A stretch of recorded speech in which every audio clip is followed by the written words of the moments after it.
Alright, so just before we actually clean this, I just want to take a moment to just figure out how the hairspring is in this guy. So it's roughly like that, because we're going to be taking this spring off. And it's orientated in that general direction there. That's where the impulse pin is on... There we go, there's the impulse pin. It interacts with the pallet fork. So it's set like that on the actual balance wheel. Okay, so cutting ahead, everything is clean now. We've taken toothpicks. We've gotten every single pivot hole there. You know, run the toothpick in there and gotten all the dirt out. This hairspring was just simply taken off with a pair of pliers and prying it up with a screwdriver. Just popping that collet off. Where's the darn screwdriver? Oh, there it is. In the completely... not at all where I was looking for it. Okay, yeah, it was done like that. Just prying it off and doing something like that. Anyway, we're going to use the actual movement plate to put it back on. I believe the hairspring was in that orientation. And you can see there's different holes drilled out in this plate. And you just find one that fits around the collet. Oh, it might even... There we go. We'll use a screw hole for that. And you just gently press it down. There we go. That's the simplest way of putting these back on as far as I'm concerned. And then that can just go over there somewhere, and then we can put this back together now. So, again, like I said in the last part, this needs to be orientated a certain way, I'm thinking. So, I could just start there. I think that's where I'll start, because this is when the movement is unwound. Pretty sure that's what's going on here. I'm pretty sure that's what happens there. Okay, let's refer to the pictures. Alright, so we've began our reassembly. And I've put the spring there, hooked it on the pillar. And I made sure the wheels that wheel there is spun around the right way, hopefully. And now I'll try and get that finger back in there. Just hammer that on quick. Okay, so we've realigned all the gears and everything, but it's not as clean looking as it once was. Both springs are unwound, so not exactly sure how this is going to work in terms of winding it back up. I don't know if this is going to just be able to self-correct and get those springs back under control, or if this is going to be like some serious problem that I can't, that only Lux knew how to solve. We'll see if the problem exists, though, first. So we're just going to put the plates together, wind her up, see where we wind up from there. Okay, guys, so Lux actually has us covered. I took this back off because this wasn't quite right. What's going on here now, here, if I just pull that up. Oh, there we go. The way this is working out is that this slot actually makes it so that you can wind this spring in. Because these springs, like, well, first of all, this one came off of its, this one came unhooked, so we have to fix that. But the other spring, oh. Just give me 1 second here, guys. I'm trying to understand what I'm looking at right now. Okay. Yeah, okay. So, sorry, this came unhooked, and this other guy, they're not synchronized. So, the way this works is... This is so incredibly hard to explain. If you move this out of the way, you can wind this, or let this thing unwind, whatever you want. I don't know.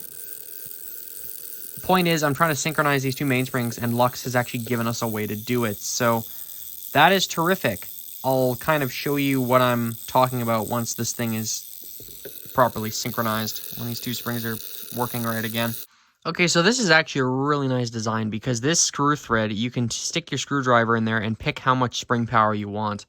As for this spring, you know, if you leave this off and push this back, then you can, and of course there's a toothpick in there jamming it right now, so it's not running, but this slot here stops the actual time side of this thing from ticking.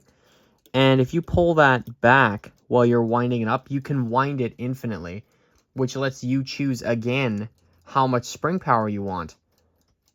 I mean, that's a pretty decent little design. I've seen stuff like this before. hats off to Lux, guys. I mean, this is pretty good stuff right here. This is not like the, I mean, maybe I was just really inexperienced, but that modern Taylor timer that I was working on years ago, this is on a whole different, I mean, so far this is on a whole different level. I'm really enjoying this, the way they've organized themselves here. Now what I'm going to do is oil this thing up. Oil this area, oil both springs, or try to, because one of them's kind of in there. And kind of go from there, I think. Oil all the pivots, oil the balance wheel and all that, or oil both balance cups and the ends of the staff, and then on the escape wheel too. Okay, so I'll just show you all the places where we oiled. We oiled every second tooth of the escape wheel roughly, the impulse pin on the balance wheel, all these, this pivot, that pivot, both cone bearings. Where else the heck did we oil it? We oiled it here, oiled on the escape wheel teeth. Also oiled this wheel here, which is in that very bizarre pivot that actually is a huge oval, and that slides over. I mean, how the heck would you even attempt to rebush that if that somehow got worn out? How would you even begin to get that back into its proper shape? Because that's an oval. There aren't... No one makes bushings that are in an oval shape like that. Just zoom in on that. Like, how the heck would you... That's not where it's supposed to be like that. Anyway, we oiled that, got that rivet oiled. Oiled this as well, this cam here. Oiled that. What else did we do here? Tried to get both springs. And oiled all the pivots on the other side. So now, we are ready to go, I think. I tried to oil that shaft there on the inside, which you can barely see because there's no light on it. Great, awesome. Straight ahead, dead center, the pivot for the center shaft. And of course the cam stuff on top of it. So this guy and this guy here. So, no, this is a very cool little movement. I was surprised, or I am surprised, sorry, that this is what we're dealing with. And I've looked into the history of Lux just a little bit. I'm gonna actually link the website I got all my information from, because it's doing a better job than I am at explaining the history. But this is a Lux minute minder. This is the long ring, apparently. These started production in 1950, and apparently they were around till 2000. So I don't know when this one is from. I'd assume 1962.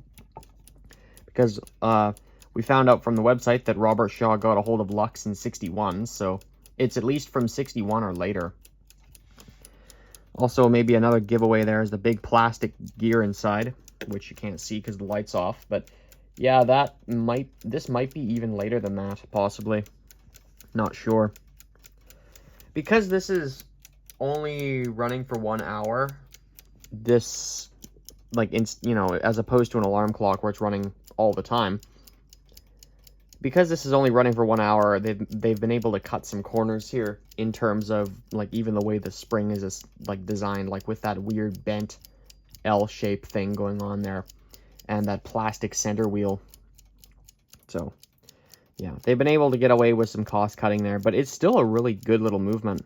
I mean, you can see the amplitude it's running at.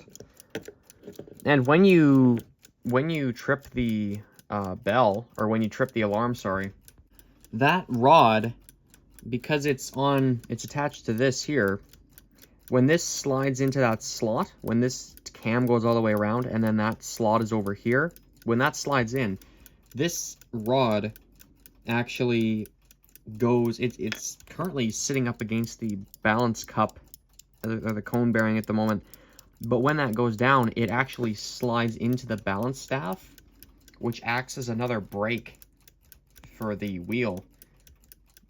And they've made this piece of wire long enough so it can do that. I think that's kind of like overkill.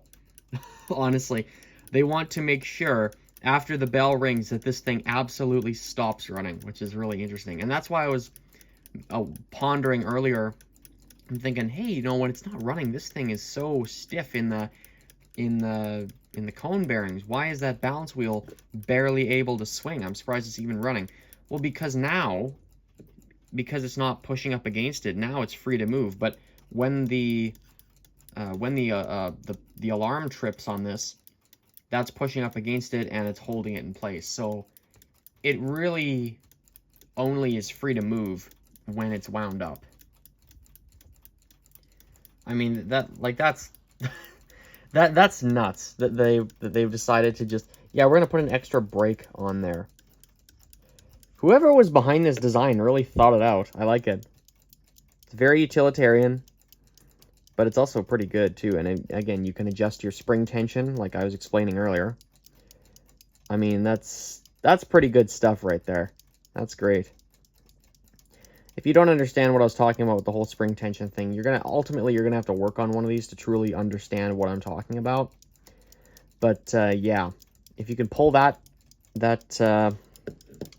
this piece back, and this piece is taken off, or when it's not on yet, you can turn that as much as you want and wind up the time side. And then, once you're done with that, you can put this on. Or actually, no, before you do that, you can use a flat-headed screw or flat blade screw, turn that, that screw there, and wind up the alarm side. And then to keep it all together, you put this cam on. Hopefully that makes some degree of sense.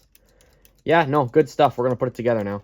Oh, by the way, I tried washing this and nothing came off. So I don't know if there's any, I don't know. I'm going to look into de-yellowing plastic. That might be a video all of its own.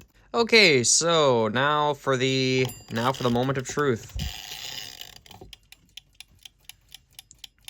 There she is.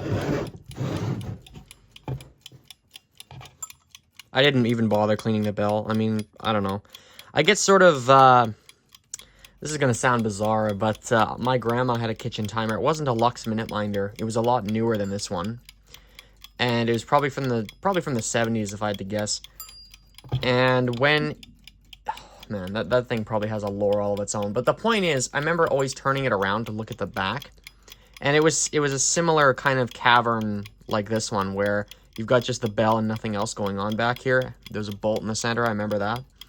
And the bell always looks sort of greasy looking. Like, not like you'd touch it and, you'd get like, cooking oil all over your, or whatever grease you'd get all over your hands. You wouldn't get anything on your hands by touching it, but it always looks sort of dirty. And you can already see where I'm going with this. I'm leaving mine the same sort of way. The movement is clean, that's the main thing. The bell is just, that can be fine. That was definitely where the instructions were originally. Yeah, I'm just going to leave that bell alone. I've also put the service date on the inside of the bell, so. Okay, well, now, oh yeah, here's what if you're wondering why this looks sort of weird, this may have been a failed attempt to fix it, but I've taken a silver Sharpie and just sort of gone over the numbers again, because all of this would have been silver, and I think this would have been silver too, but I'm not sure. Yeah, this doesn't look, I don't know, that doesn't look, it looks okay. Oh, well. Yeah, I don't know, maybe a nicer case will come along in time, and I can possibly do a movement swap or something like that, but for now, this is fine. Too bad, though, that this is yellow. I mean, I know it's like 60-something years old, but still. That would be nice if this was almost in mint shape. But the ones that do look really perfect, how much work did they actually do? How many meals did they help prepare? That is the question. Can't imagine too many. This one, on the other hand, looks like it's done a lot of work. So, yeah. Here we are, Lux Minute Minder, the long ring version.